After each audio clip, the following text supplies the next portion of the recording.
మాజీ మంత్రి సీదిరి అప్పలరాజును పోలీసులు అరెస్ట్ చేశారు. శ్రీకాకుళం జిల్లా కాసిబుగ్గలోని ఆయన నివాసంలో అదుపులోకి తీసుకున్నట్టుగా తెలుస్తోంది. అయితే కుమారుడు ఆరవ్ను రోడ్డు ప్రమాదం కేసు నుంచి తప్పించేందుకు సీదిరి అప్పలరాజు ప్రయత్నిస్తున్నారన్న ఆరోపణలపై ఆయన్ను పోలీసులు అదుపులోకి తీసుకున్నారు.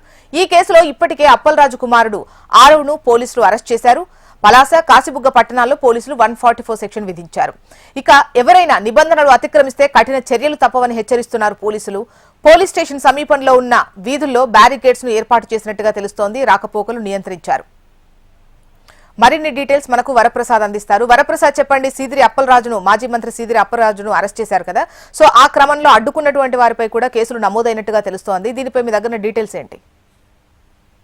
ఇప్పుడు సీదిరి అప్పలరాజుని రాత్రి ఆయన ఇంటి దగ్గర నుంచి పోలీస్ స్టేషన్ తీసుకెళ్లే క్రమంలోని చాలా మంది వైకాపా శ్రేణులు మాత్రం ఆయన అడ్డుకొని ఆయన తీసుకెళ్ళడానికి వీలు లేదంటూ చాలా నినాదాలు చేశారు. పోలీసులు వాళ్ళందరూ చెదరగొట్టి తీసుకెళ్ళడం, తర్వాత నుంచి జంక్షన్ల వద్ద టెక్కల్ ఇన్ఛార్జి పేరాడ తిలక్, అలాగే ఇచ్చాపురం ఎమ్మెల్సీ కూడా నర్తు రామారావు కూడా ఈ ర్యాలీలు నిర్వహించడం పట్ల మాత్రం పోలీసులు కొంచెం మండిపడ్డారు. ఎందుకంటే శాంతియుతంగా మేము తీసుకెళ్తున్నాం, ముందుగానే చెప్పడం జరిగింది, 41 నోటీసులు ఇచ్చాము, అయినా సరే మీరు ఇలాగ చేయడం ఎంతవరకు సమంజసం అని చెప్పేసి ఏఎస్పీ డిఎస్పీ వాళ్ళు కూడా తెలిపినా సరే వాళ్ళు మేము ఎట్టి పరిస్థితుల్లో ఆయన తీసుకెళ్ళాం, అడ్డుకుంటాము, అవసరమైతే మేము దేనికైనా సరే సిద్ధమనే వాళ్ళు హల్చల్ చేయడంతో ఒక్కసారిగా పోలీసు వర్గాలు మాత్రం మండిపాటుకు గురయ్యాయి. ఈ నేపథ్యంలోని ఇప్పటికే పేరాడ తిలక్ మీద మాత్రం అరెస్ట్ వారెంట్కి మాత్రం రంగం సిద్ధమైందని మాత్రం తెలుస్తుంది.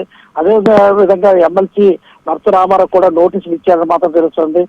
ఎవరైనా సరే పలాస, కాసిబుగ్గ జంట పట్టణాల్లోని నిరసన ప్రదర్శనలు కానీ 5-6 గుమ్ముకూడలో ఉన్నా సరే ఇతరత్ర మారణాగాలు పట్టుకుని ఎవరు తిరిగినా వాళ్ళు మాత్రం ఉపేక్షించేది లేదని ఉక్కుపాదం మోపుతామని చెప్పారు. ఎవరైనా సరే ఏం కావాలన్నా సరే దగ్గరలో ఉన్న మేజిస్ట్రేట్ కానీ లేదంటే పోలీస్ స్టేషన్కి వచ్చి తమకి ఏమైనా ఇబ్బంది కలిగితే తెలపాలి, అంతే తప్ప చట్టాన్ని చేతుల్లో తీసుకుంటే మాత్రం ఉపేక్షించలేదని చెప్పారు.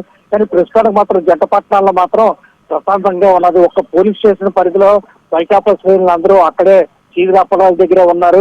ఎందుకంటే రాత్రి తీసుకున్న సీదిరి అప్పలరాజు ఇంకా మేజిస్ట్రేట్ ముందు ఇంకా హాజరుపరచలేదు. ఇప్పుడు ఆసుపత్రికి తీసుకెళ్లి మరోసారి వైద్య పరీక్షలు చేయించి తర్వాత మేజిస్ట్రేట్ ముందు ఆయన హాజరుపరుస్తారని మాత్రం తెలుస్తుంది.